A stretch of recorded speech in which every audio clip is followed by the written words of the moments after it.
अयोध्या के प्रतापी और धर्मनिष्ठ राजा दशरथ, जिनके तप से उनके राज्य की सीमाएं सुदृढ़ थीं, पुत्रहीन होने के कारण चिंतित थे। उन्होंने कठोर तप और धर्म का पालन किया, फिर भी उन्हें संतान प्राप्ति का सौभाग्य नहीं मिला। मैंने निश्चय किया है कि पुत्र प्राप्ति के लिए अश्वमेध यज्ञ करूंगा। सुमंत्र, शीघ्रता से यहां आओ।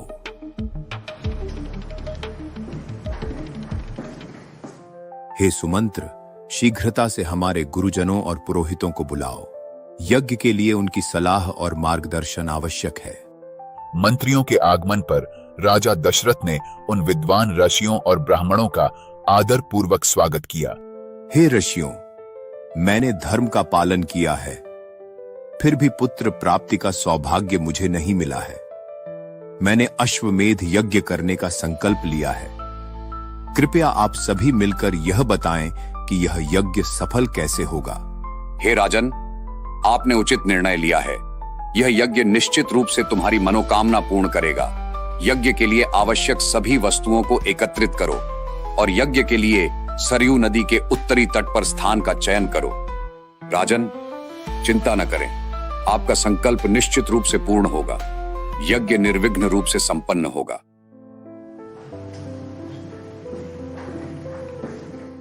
पुत्र प्राप्ति के लिए मैं अश्वमेध यज्ञ करने जा रहा हूं। आप सभी को भी अनुशासन का पालन करना होगा। कौशल्या, सुमित्रा और कैकेयी ने एक दूसरे की ओर प्रसन्न नजरों से देखा। उनके चेहरों पर खुशी और संतोष झलक रहा था। चिंतित मन अब चैन और राहत से भर गए थे। राजा दशरथ को अश्वमेध यज्ञ की तैयारी की सूचना मिलने पर सुमंत्र ने गोपनीयता में उनसे भेंट की। हे राजन, मुझे एक ऐसी भविष्यवाणी याद आई है जो महान ब्राह्मणों ने मुझे सुनाई थी। परम पवित्र सनत कुमार ने ऋषियों से कहा था कि एक दिन आपके पुत्र का जन्म होगा। यह भविष्यवाणी आपके लिए की गई थी। सनत कुमार ने ऋषियों के बीच भविष्यवाणी की थी कि कश्यप का पुत्र, जिनका नाम विभांडक होगा, एक पुत्र को जन्म देंगे जिसका नाम ऋष्य श्रृंग होगा। यह ऐश्य अपने पिता के साथ वन में रहेंगे और किसी अन्य मनुष्य या स्त्री के संपर्क में नहीं आएंगे। यह आर्षि आपके पुत्र प्राप्ति में महत्वपूर्ण भूमिका निभाएंगे। उस समय अंग देश में सूखा पड़ा था, जिसको हटाने के लिए राजा लोमपाद ने ऋष्यशृंग को अपने नगर में लाया। सुमंत्र, अब मुझे बताओ, राजा लोमपाद ऋष्यशृंग को अपने नगर में कैसे लाए? हे महाराज, ऋष्यशृंग की कथा सुनिए कि कैसे राजा लोमपाद के मंत्रियों ने उस दिव्य ऋषि को दरबार तक लाया। हे महाराज, हमने सुना है कि वो आर्षि अपने पिता के साथ रहते हैं और उनके पिता बहुत क्रोध वाले हैं। हमें उनसे डर लगता है। राजा लोमपाद, हमारे पास एक विचार है।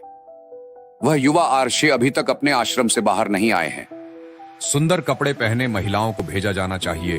वह अपनी सुंदरता से आर्षि को आकर्षित करेंगे। ये योजना कारगर लगती है। उसे यहाँ लाने का यही सही समाधान होगा।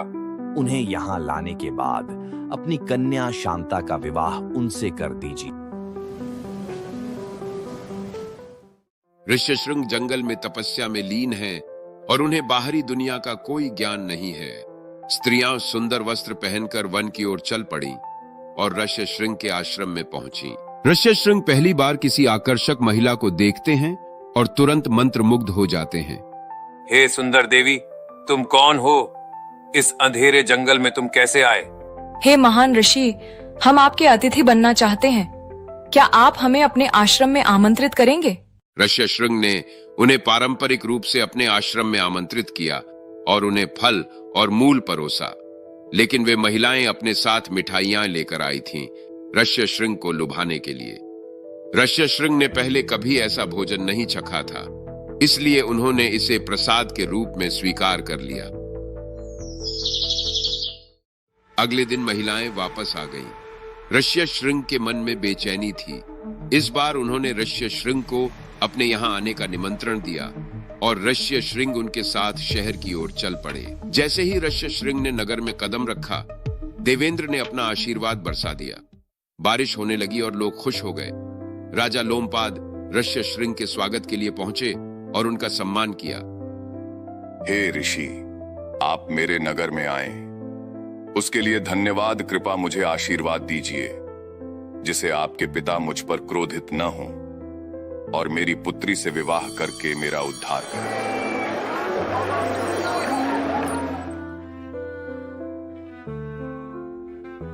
राजा ने अपनी पुत्री शांता का विवाह ऋष्यशृंग से किया और इस प्रकार ऋष्यशृंग ने शांता के साथ नगर में अपनी नई जीवन यात्रा शुरू की। हे महाराज, अब सुनिए महर्षि सनत कुमार के वचनों को। उन्होंने भविष्यवाणी की थी कि इक्ष्वाकु वंश में एक धर्मप्रिय और सत्यनिष्ठ राजा दशरथ का जन्म होगा। राजा दशरथ अपने मित्र अंग देश के राजा लोमपद के पास जाएंगे और ऋष्यशृंग से पुत्र प्राप्ति के यज्ञ में सहायता मांगेंगे। सुमंत्र, ये कहानी सुनकर मेरी हृदय में अपार आनंद हुआ। राजा दशरथ अपनी सेना के साथ अपने मित्र के अंग देश के लिए प्रस्थान किए। दोस्त लोमपाद, मैं एक बेटा चाहता हूँ। उसके लिए मुझे एक यज्ञ करना होगा और इसके लिए ऋष्यशृंग की सहायता आवश्यक है। कृपया आर्षि को मेरी मदद करने दीजिए। हे मित्र, मैं आपके अनुरोध का सम्मान करता हूं। मैं ऋष्यशृंग और अपनी बेटी शांता को आपके साथ भेजूंगा। राजा लोमपाद ऋष्यशृंग के पास गए और उनसे राजा दशरथ से मिलने का अनुरोध किया। ऋष्यशृंग ने अपनी शांत मुद्रा में स्वीकार किया और मुस्कुराए। मैं आपकी इच्छा का पालन करूंगा और मैं राजा दशरथ के यज्ञ में अपनी उपस्थिति अर्पित करूंगा। ऋष्यशृंग अपनी पत्नी शांता के साथ अयोध्या जाने के लिए तैयार हो गए। राजा दशरथ की रानियों ने शांता और ऋष्यशृंग का स्वागत किया। महल ने हमें यह सम्मान दिया है, यह एक अद्भुत अनुभव है। हे शांता, हम आपके और ऋष्यशृंग के आगमन से बहुत खुश हैं। ऋष्यशृंग और शांता अयोध्या में अपने स्थान पर रहने लगे। ऋष्यशृंग ने यज्ञ की तैयारियों को अंतिम रूप दिया ताकि राजा दशरथ को पुत्र की प्राप्ति हो सके। समय बीतता गया और ऋष्यशृंग के आशीर्वाद के साथ वसंत का मौसम पुनः आ गया। उस शुभ घड़ी में राजा दशरथ ने यज्ञ की शुरुआत करने का निश्चय किया। हे मुनिवर, आप देवतुल्य हैं। मैं आपसे विनती करता हूं कि मेरे वंश की रक्षा के लिए इस यज्ञ में सहयोग करें। राजन, यह कार्य धर्म का है। यज्ञ के लिए आवश्यक सामग्री जुटाएं और अश्व को मुक्त करें।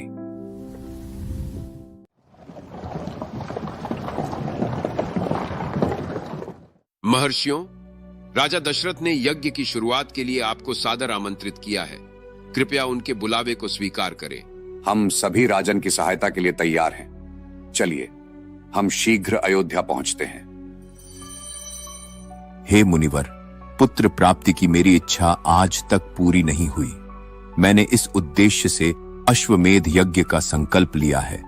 आपकी कृपा से मैं अपना उद्देश्य पूर्ण करना चाहता हूँ।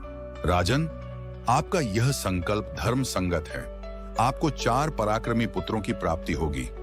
यज्ञ की तैयारी करें और अश्व को मुक्त करें। हे मंत्रियों, 4 विद्वान आचार्यों को बुलाओ और 400 योद्धाओं की सुरक्षा में अश्व को मुक्त करो। सरयू नदी के तट पर यज्ञ स्थल का निर्माण करो और सभी रक्षक उपायों का पालन करो। जैसा आपका आदेश महाराज।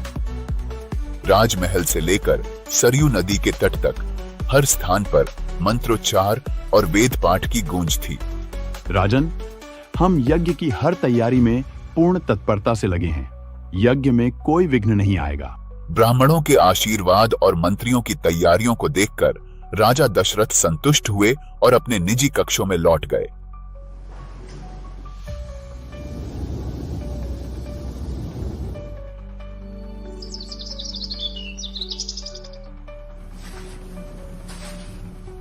हे महर्षि, कृपा कर इस यज्ञ को विधिपूर्वक संपन्न करें ताकि कोई विघ्न न आ सके। आप दयालु हैं और मेरे गुरु भी। इस यज्ञ का भार आपके ऊपर है। राजन, जैसा आप चाहते हैं मैं वैसा ही करूंगा। राजा के आदेश से यज्ञ का आरंभ करें। शीघ्रता से हजारों ईंटों का प्रबंध करें और मेहमानों के रहने के लिए सुंदर घरों का निर्माण करें। सभी का सत्कार आदर पूर्वक होना चाहिए। ध्यान रहे, किसी का अपमान न हो। हे मुनिवर, हम आपकी आज्ञा का पालन करेंगे। कोई कमी नहीं रहेगी। मिथिला के महायोद्धा और वेदज्ञ राजा जनक राजा दशरथ ने आपको यज्ञ में सम्मिलित होने का निमंत्रण दिया है। यह हमारा सौभाग्य है। हम शीघ्र ही अयोध्या पहुंचेंगे। राजन, आपकी आज्ञा से सभी राजा आए हैं। यज्ञ की सभी तैयारियां पूरी हो चुकी हैं। कृपया यज्ञ मंडप में प्रवेश करें और सब कुछ निरीक्षण करें। महर्षि, आपके आशीर्वाद से सब सुचारू रूप से हो रहा है। मैं यज्ञ की तैयारियों को देखकर प्रसन्न हूं। यज्ञ के प्रारंभ का समय आ गया है। सभी तैयारियों का ध्यान रखें और समर्पण भाव से इस पवित्र कार्य में भाग लें।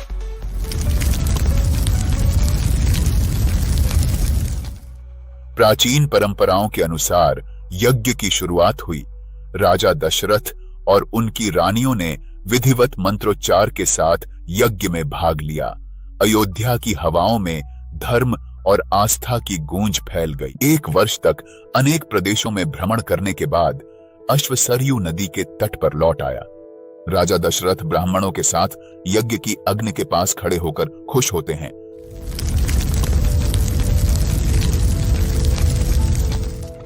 ऋष्यशृंग यज्ञ की अग्नि के पास खड़े होकर पुरोहितों का मार्गदर्शन करते हैं, विधि पूर्वक यज्ञ आरंभ करते हुए। हे अग्निदेव, यह आहुति स्वीकार करें। इंद्रदेव, हम आपको यज्ञ का अंश अर्पित करते हैं।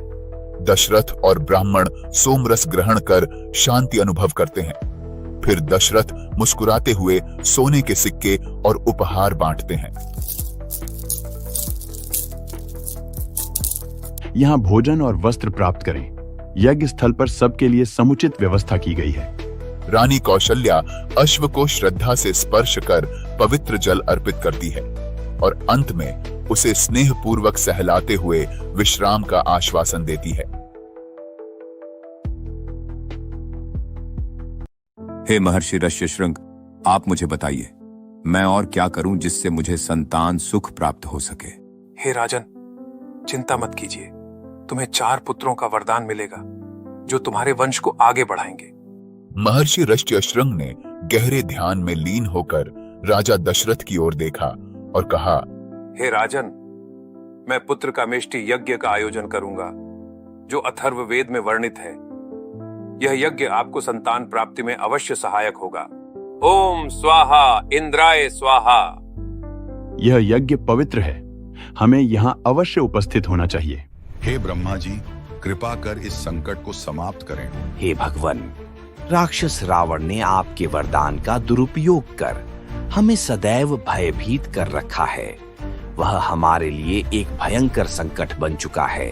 कृपा कर उसके अंत का कोई उपाय बताइए। रावण ने देवता, गंधर्व और यक्षों से अजेय होने का वरदान मांगा था, पर उसने मनुष्य से अजेय होने की मांग नहीं की। इसलिए केवल एक मनुष्य ही उसका वध कर सकता है। मैं तुम्हारी पुकार सुनने आया हूं। हे देवगण, चिंता मत करो। मैं मनुष्य रूप में जन्म लेकर रावण का अंत करूंगा। हे मधुसूदन, कृपया महाराज दशरथ के पुत्र रूप में जन्म लेकर हमें इस संकट से मुक्ति दिलाएं। आपकी कृपा से ही यह राक्षस विनाश को प्राप्त होगा। मैं महाराज दशरथ के 4 पुत्रों के रूप में अवतरित होऊंगा और रावण का संहार करूंगा। महाराज दशरथ के यज्ञ की अग्नि से डमरू की ध्वनि के समान गूंजते हुए एक दिव्य पुरुष प्रकट हुआ। उसके तेज से सारा यज्ञ स्थल प्रकाशमय हो गया। हे राजन, मैं प्रजापति का संदेश वाहक हूँ। आपके लिए देवताओं का यह आशीर्वाद लेकर आया हूँ।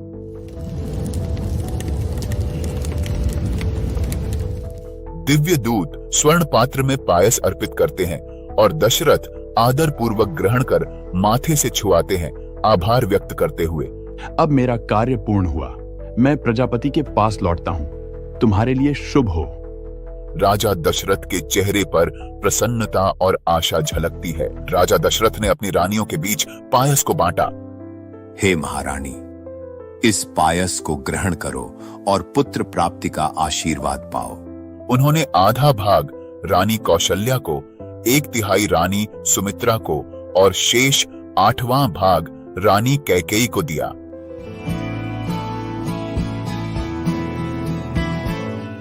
रानी कौशल्या, सुमित्रा और कैकेयी एक दिव्य आभा से घिरी खड़ी हैं, गर्भ में प्रकट होते दिव्य तेज का आनंद अनुभव करती हुई। भगवान विष्णु, जिन्होंने राजा दशरथ के पुत्रों के रूप में अवतार लिया है, सभी प्राणियों की भलाई के लिए एक महान कार्य कर रहे हैं।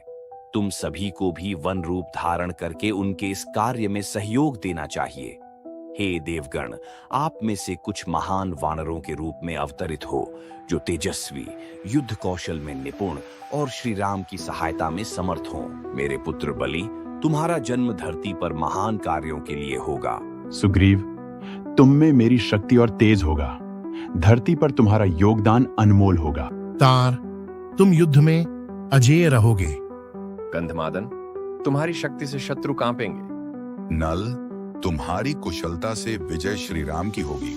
हनुमान, तुम मेरी संतान हो, तुमसे बड़ी कोई शक्ति नहीं होगी। तुम्हारा शरीर वज्र के समान कठोर होगा और तुम अपनी बुद्धिमानी और बल में सभी वानरों से श्रेष्ठ होगे।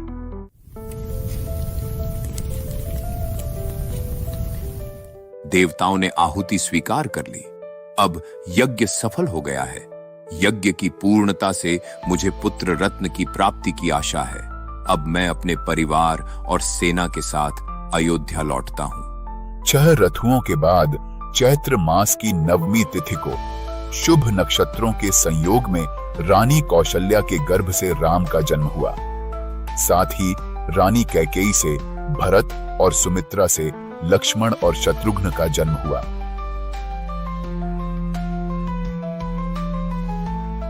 राजा दशरथ ने ब्राह्मणों और नागरिकों को उपहार और धन दान में दिया।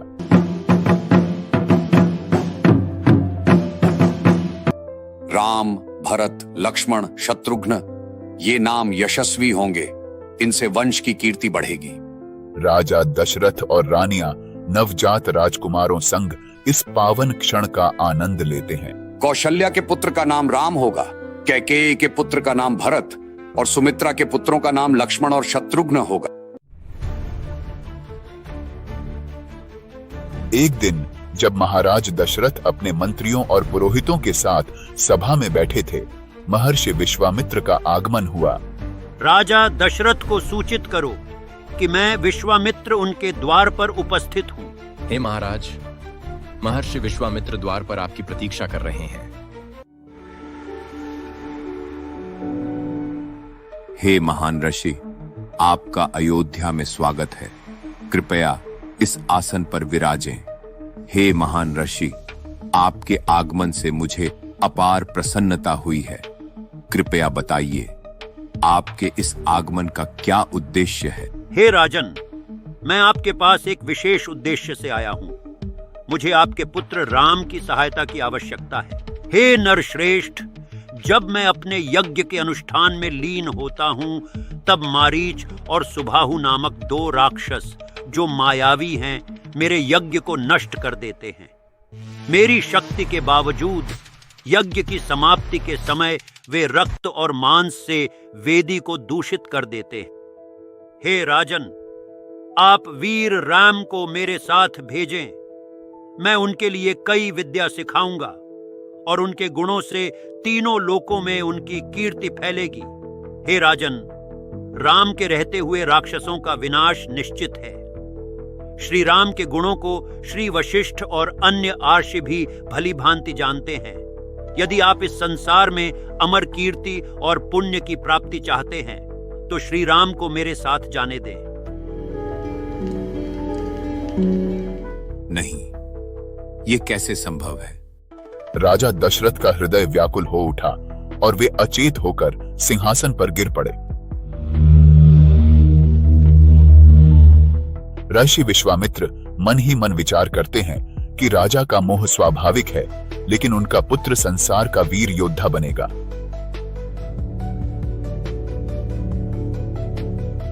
हे महर्षि, मेरा कमल नयन राम अभी मात्र 15 वर्ष का है। वह राक्षसों का सामना कैसे कर सकेगा? मैं अपनी सेना लेकर स्वयं इन राक्षसों का सामना करूंगा। मेरी सेना में अनुभवी योद्धा हैं, जो शस्त्रों में निपुण और मेरे द्वारा सम्मानित हैं। उनके साथ मैं स्वयं धनुष बाण लेकर राक्षसों से युद्ध करूंगा। आपका यज्ञ सुरक्षित रहेगा। कृपया राम को मुझसे दूर न ले जाएं। हे महर्षि, मैं राम के बिना एक क्षण भी जीवित नहीं रह सकता। यदि आप उन्हें ले जाना ही चाहते हैं तो मेरी सेना को भी साथ ले जाइए। मुझे बड़ी कठिनाई से ये पुत्र प्राप्त हुए हैं। वे मेरे प्राणों से भी प्रिय हैं। हे राजन, रावण पुलस्त्य वंश का है और ब्रह्मा के वरदान से उसने तीनों लोकों को आतंकित कर रखा है। वह स्वर्ग के राजा कुबेर का भाई है और उसकी शक्ति बहुत बड़ी है। हे महर्षि, जब देवता, दानव, गंधर्व, यक्ष और नाग भी रावण का सामना नहीं कर सकते तो मैं और मेरी सेना कैसे कर सकते हैं? मैं अपने युवा पुत्र को रावण के सामने कैसे भेजूं?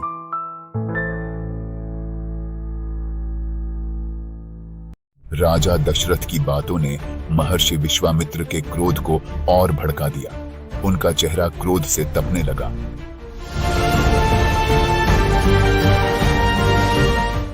हे राजन, याद रखो कि तुम रघुकुल में जन्मे हो। अपना वचन तोड़ने का साहस कैसे कर सकते हो? यह कार्य न केवल तुम्हारे राजवंश के लिए अपमानजनक है, बल्कि तुम्हारे लिए भी अनुचित है। यदि यह तुम्हारा अंतिम निर्णय है तो मैं यहां से चला जाता हूं। अपने प्रियजनों के बीच सुखी रहो, हे वचन भंग करने वाले राजा। महर्षि के क्रोध से पूरी पृथ्वी कांप उठी और देवता भयभीत हो गए। हे राजन, तुम इक्ष्वाकु वंश में जन्मे हो और धर्म के प्रतीक हो। तुम्हारे लिए वचन से पीछे हटना उचित नहीं है। यह सारा संसार तुम्हें धर्मनिष्ठ मानता है, इसलिए अपने वचन का पालन करो और श्री राम को महर्षि के साथ जाने दो। हे राजन, यद्यपि राम युद्ध में अनुभवहीन हैं, फिर भी राक्षस उनका सामना नहीं कर पाएंगे। राम महर्षि विश्वामित्र की सुरक्षा में हैं और उनके रहते हुए किसी प्रकार का संकट नहीं आएगा। महर्षि स्वयं अनेक शक्तियों के स्वामी हैं, जिनका कोई भी सामना नहीं कर सकता। महर्षि विश्वामित्र ने स्वयं हजारों दिव्य अस्त्रों का ज्ञान प्राप्त किया है। जया और सुप्रभा ने उन्हें 50 शक्तिशाली अस्त्र दिए हैं। वह इन सभी का उपयोग कर सकते हैं और उन्हें बनाना भी जानते हैं। राम उनके साथ पूर्ण रूप से सुरक्षित रहेंगे। हे महर्षि, आपके आश्वासन पर मैं राम को आपके साथ भेजने के लिए तैयार हूँ। जय श्री राम, धर्म का पथ है अटल हर कदम। जय श्री राम, शक्ति का साथी राम ही महान। जय श्री राम, दशरथ गर्व से राम और लक्ष्मण को गले लगाते हैं। स्नेह और विश्वास का यह क्षण नई उम्मीद जगाता है। ऋषि वशिष्ठ मंत्रोच्चार करते हुए राम और लक्ष्मण को धर्म मार्ग पर चलने का आशीर्वाद देते हैं। मेरे प्रिय पुत्रों, तुम महर्षि के संरक्षण में रहो और उनके बताए मार्ग पर चलो। कृपया हमें आशीर्वाद दीजिए। शीघ्रता करो राम और लक्ष्मण, हमें विलंब हो रहा है। जैसे ही वे चले, देवताओं ने पुष्प वर्षा की और मधुर वायु बहने लगी। इस वीडियो को अंत तक देखने के लिए धन्यवाद। अगर आपको यह वीडियो पसंद आया तो जय श्री राम कमेंट करें। आगे आने वाली वीडियो के लिए इंडो सागा को लाइक, शेयर और सब्सक्राइब करें। मिलते हैं अगले एपिसोड में।